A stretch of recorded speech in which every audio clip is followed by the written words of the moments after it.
আসসালামু আলাইকুম প্রিয় দর্শক, welcome to my channel cooking with Seema. আজকে আমি গরুর মাংস দিয়ে একটি সুস্বাদু এবং মজাদার বিরিয়ানি তৈরি করে দেখাবো। গরুর মাংস দিয়ে পারফেক্টলি যদি ঘরে আপনারা বিরিয়ানি তৈরি করতে পারেন, সেই বিরিয়ানি কিন্তু খেতে অসাধারণ লাগে। তো চলুন দর্শক, আমি কিভাবে বিরিয়ানি তৈরি করি আপনাদের সাথে রেসিপিটি শেয়ার করে নিই। একটি কড়াইয়ে আমি 1 কেজি পরিমাণ গরুর মাংস কেটে ধুয়ে পরিষ্কার করে নিয়েছি। এখন এর মধ্যে আমি কিছু মশলা অ্যাড করব। এখানে আমি জিরা বাটা দিয়ে দিচ্ছি 2 চা চামচ পরিমাণ। আদা রসুনের পেস্ট দিচ্ছি আমি 3 টেবিল চামচ পরিমাণ। এখানে 1.5 টেবিল চামচ পরিমাণ আদা বাটা এবং 1.5 টেবিল চামচ পরিমাণ রসুন বাটা। এখানে আমি জয়ত্রী এবং অর্ধেক জয়ফল আর এলাচ, দারুচিনি, লবঙ্গ, তেজপাতা দিয়ে ব্লেন্ড করে নিয়েছিলাম, সেটা দিয়েছি 1 চা চামচ পরিমাণ। লাল মরিচের গুঁড়া দিচ্ছি আমি 1 চা চামচ পরিমাণ। ধনিয়ার গুঁড়া দিচ্ছি আমি 1 টেবিল চামচ পরিমাণ। আমি স্বাদ মতো কিছুটা লবণ দিয়ে নিচ্ছি।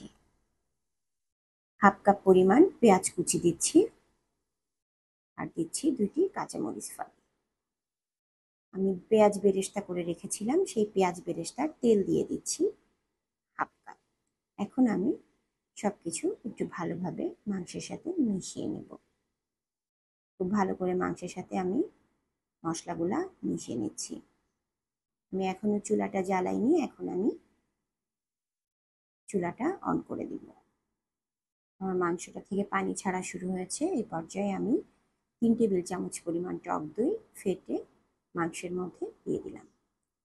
সবকিছু খুব ভালোভাবে আমি এখন মিশিয়ে নিব। এখনই আমি কোনো পানি দিব না, আমি ঢাকনা দিয়ে ঢেকে দিচ্ছি যাতে মশলাগুলো মাংসের মধ্যে খুব ভালোভাবে মিশে যায়। মশলাগুলো মাংসের সাথে মিশে যাওয়ার পরে আমি এর মধ্যে ফুটন্ত গরম পানি দিয়েছি। মাংসটা সেদ্ধ হতে যতটুকু পানি লাগবে পরিমাণ মতো। মাঝে মাঝে একটু নাড়া দিয়ে নিব। আমি মাংসটা ঢেকে ঢেকেই রান্না করে নিচ্ছি।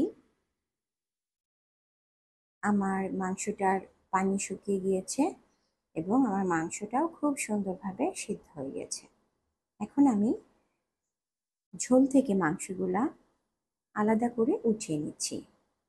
আমি এই ঝোলের মধ্যেই পোলাও চালটা কষিয়ে নিব। আলাদা তেলের মধ্যে চাল কষানোর চেয়ে যদি এই ঝোলের মধ্যে পোলাও চালটা কষানো যায়, তাহলে কিন্তু বিরিয়ানিটা খেতে বেশি সুস্বাদু হয়। তো এখন যে তেল মশলাগুলো আছে এর মধ্যে আমি ধুয়ে পরিষ্কার করে পানি ঝরিয়ে রেখেছিলাম 2 কাপ পরিমাণ পোলাও চাল, মানে 500 গ্রাম পোলাও চাল, আমি সেটা ভালো করে ভেজে নিলাম।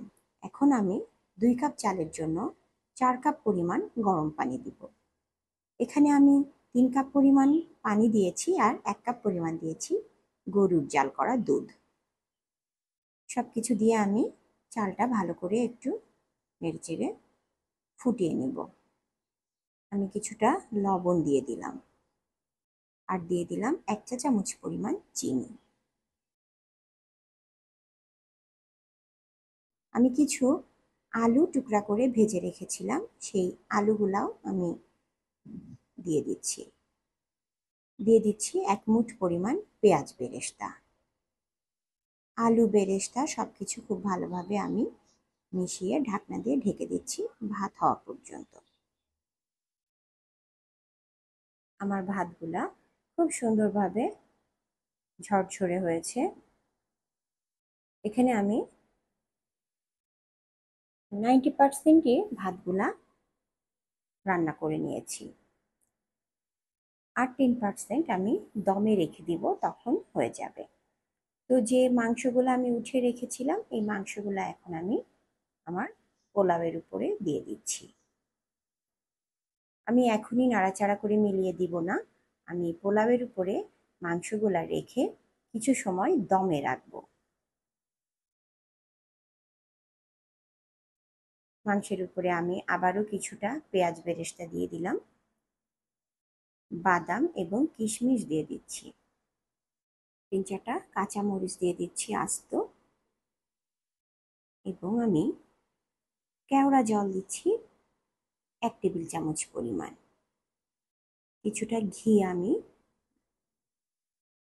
মাংসের উপর দিয়ে ছিটিয়ে দিচ্ছি। এখানে আমি 3 টেবিল চামচ পরিমাণ ঘি দিয়েছি। এখন আমি এই অবস্থায় 10 মিনিটের জন্য পোলাওটা দমে রেখে দিচ্ছি। 10 মিনিট পরে যখন সমস্ত পোলাওয়ের মধ্যে মাংসের ফ্লেভারটা খুব ভালোভাবে চলে যাবে, তখন আমি আলতো করে মাংস এবং পোলাওটা মিলিয়ে নিব।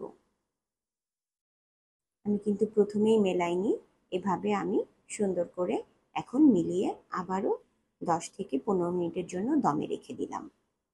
আমার বিরিয়ানিটা হয়ে গিয়েছে। দেখুন প্রিয় দর্শক, কতটা ঝরঝরে হয়েছে।